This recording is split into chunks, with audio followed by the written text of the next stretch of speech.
What do we mean when we say that a picture is admirable? We certainly don't mean that it is admired. That's as may be, for bad work is admired by thousands and good work may be ignored.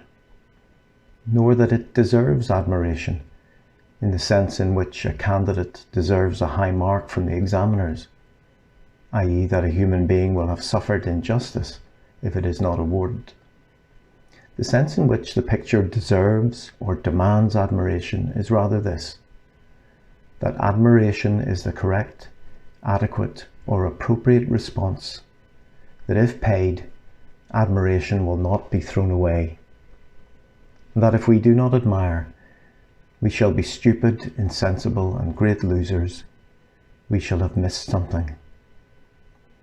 In that way, many objects, both in nature and in art, may be said to deserve or merit or demand admiration. It was from this end that I found it best to approach the idea that God demands praise.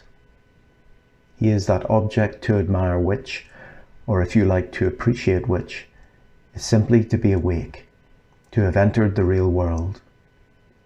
Not to appreciate, which is to have lost the greatest experience, and in the end to have lost all. The incomplete and crippled lives of those who are tone deaf, have never been in love, have never known true friendship, never cared for a good book, never enjoyed the feel of the morning air on their cheeks, never, and I am one of these, enjoyed football or faint images of it. But, of course, this is not all. God does not only demand praise as the supremely beautiful and all-satisfying object. He does apparently command it as a lawgiver. The Jews were told to sacrifice.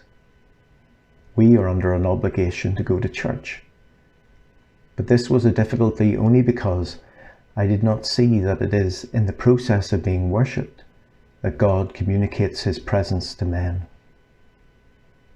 It is not, of course, the only way, but for many people at many times, the fair beauty of the Lord is revealed chiefly or only while they worship him together. Even in Judaism, the essence of the sacrifice was not really that men gave bulls and goats to God, but that by doing so, God gave himself to men. In the central act of our worship, of course, this is far clearer. There is manifestly, even physically, God who gives and we who receive. The miserable idea that God should in any sense need or crave our worship, like a vain woman wanting compliments, or a vain author presenting his new books to people who never met or heard of him, is implicitly answered by the words from Psalm 50. If I be hungry, I will not tell thee. Even if such an absurd deity could be conceived, he would hardly come to us, the lowest of rational creatures, to gratify his appetite. I don't want my dog to bark approval of my books. Now that I come to think of it, there are some humans whose enthusiastically favourable criticism would not much gratify me.